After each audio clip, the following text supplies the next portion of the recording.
The story begins on May 28, 1976, when students of Lee High School are enjoying their last day before summer break.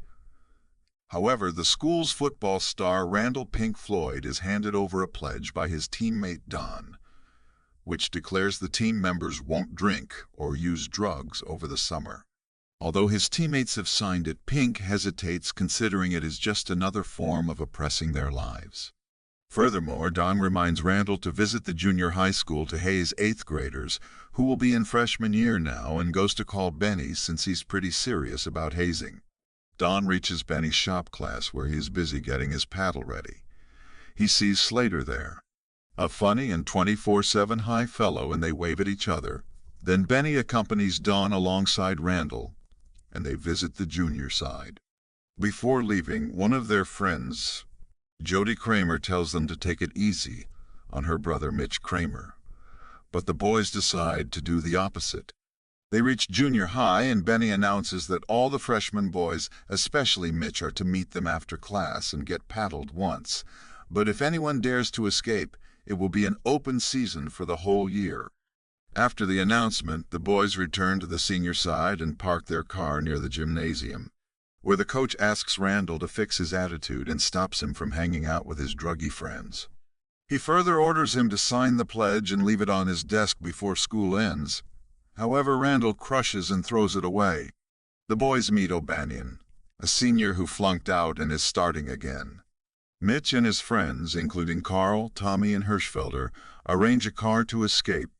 As the bell rings, they run out of school and jump into the car, but to no avail, as Benny, O'Banion, and Melvin spot them and start to chase. Mitch and Carl get out of the car as Carl's home approaches, but O'Banion catches them, however. Carl's mother comes out with a shotgun, and O'Banion has to leave enraged.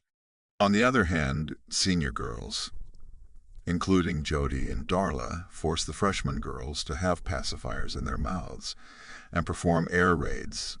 Then they cover the girls in ketchup, flour, and mustard.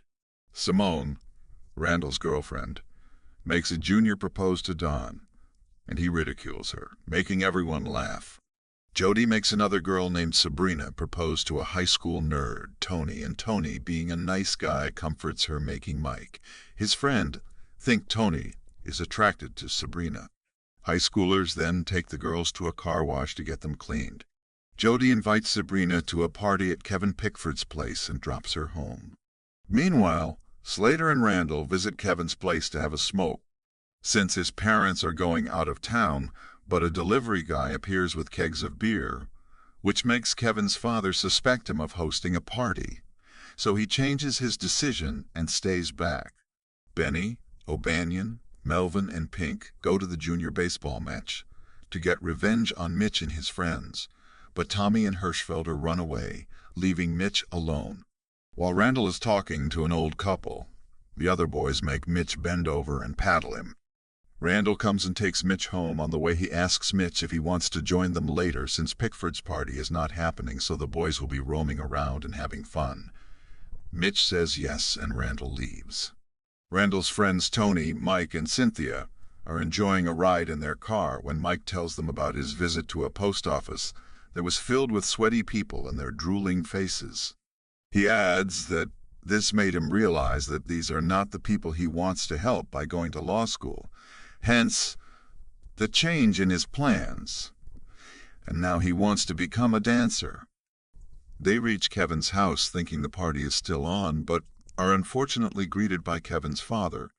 Randall later goes to pick up Mitch with his friend Wooderson, a former student currently working for the city, and they go to a snooker club called Emporium.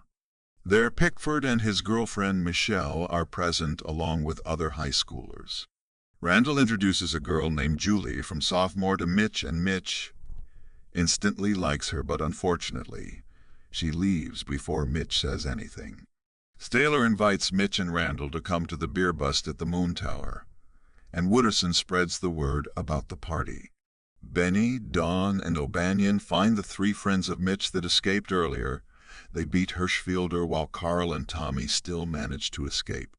Jody with Sabrina and other friends reach the Emporium, where they meet Wooderson and Randall. Benny drops Dawn at the Emporium, and Dawn, Mitch, Randall, and Kevin leave to go on a ride. They smoke weed on the way while throwing trash cans, busting mailboxes, and breaking a car's windshield. They stop by to get some beer when the owner of the house they busted the mailbox of points a gun at them, which they skillfully dodge and come back to the Emporium. Melvin sends Mitch to get some beer, and he runs into Carl and Tommy outside. They plan to get revenge on O'Banion, and Mitch involves Julie in the plan. Julie tells O'Banion that some senior high schoolers are going to paddle Carl. He goes outside and is about to hit him when Tommy and his friends cover him in white paint and run away. He throws a fit, curses at the people around him, and exits the scene. Mike, Tony, and Cynthia stop to get some food when Wooderson with boys comes in a car and flirtatiously asks Cynthia to come to the Moon Tower. Everyone gathers at the Moon Tower, where the party is in full swing with drugs, beers, and loud music. Kevin, Randall, Slater, and Mitch climb up the Moon Tower and on their way. Slater tries to scare Mitch by telling him that once a freshman who only had one beer got very drunk and tried to climb the tower, but fell and died. Everyone laughs at his silliness since he's the highest among them. Mike, Cynthia, and Tony are walking to the party when a guy named Clint tries to start a fight with Mike. However, Randall notices it and stops them. Sabrina comes over to meet Tony, making Mike and Cynthia leave them alone. Benny asks Randall if he's planning to leave the football team, considering he has not signed the pledge, and Randall tells him that he is not sure. This enrages Benny, and he tells him to be careful since Randall is the starting quarterback and he'll be putting everyone under risk because of his decision. Randall replies that he wants to play on his terms and not under the coach's oppression, making Benny leave. Slater and Kevin are listening to Michelle sing when suddenly Kevin declares that the song is about aliens. A very high Slater confirms it by saying the country was founded by people who belonged to a cult that was into aliens. Giving George Washington as an example, he also claims that George had weed fields everywhere because he knew these fields would help in making money, while the whole country used to be high. Adding up to the story, he tells Martha Washington helped George in harvesting crops to make both ends meet, which is the reason why the dollar bills are green, and concludes the story. Behind the bushes, Jody and Randall kiss until Jody reminds Randall that he has a girlfriend named Simone, and they part ways. Upon coming outside the woods, he goes to Mel and Don, and they spot Mitch with Julie. They call him over to tease him. Mitch and Julie leave the party and make out on a blanket until dawn. He goes back home, and his mother gives him the last chance to be home at sunrise, only because his sister had told their mother about the party. An enraged Mike from earlier goes and punches Clint, thinking people will come to stop them, but no one does, and Clint throws a few punches at him until Wooderson comes and stops the fight. After the fight, students start to leave. Meanwhile, Wooderson, due to his interest in redheads, asks Cynthia to join him for the Aerosmith concert. And she says yes. Tony drops Sabrina at her place, and they share a kiss before parting ways. Slater, Simone, Randall, Wooderson, and Don with his girlfriend Siobhan go to the school football ground to smoke some joints on the 50-yard line. While doing so, they play and have fun, which is interrupted by police, and the policeman makes them leave the ground.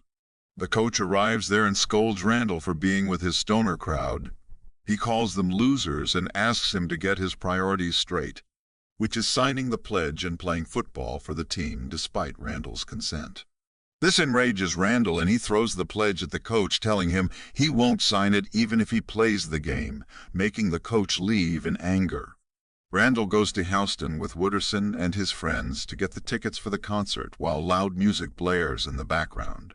Dazed and Confused, released in 1993. Directed by Richard Linklater, produced on a budget of approximately $6 to $7 million. The film features several actors who would go on to become big stars, including Matthew McConaughey, Ben Affleck, and Parker Posey. While not a massive box office hit upon its initial release, Dazed and Confused has since gained a significant cult following and is often cited as one of the best high school movies of all time. It remains a beloved film that's celebrated for its authentic portrayal of teenage life, memorable characters, an iconic soundtrack. Please subscribe for more videos like this. Thanks for watching, and we'll see you at the next recap.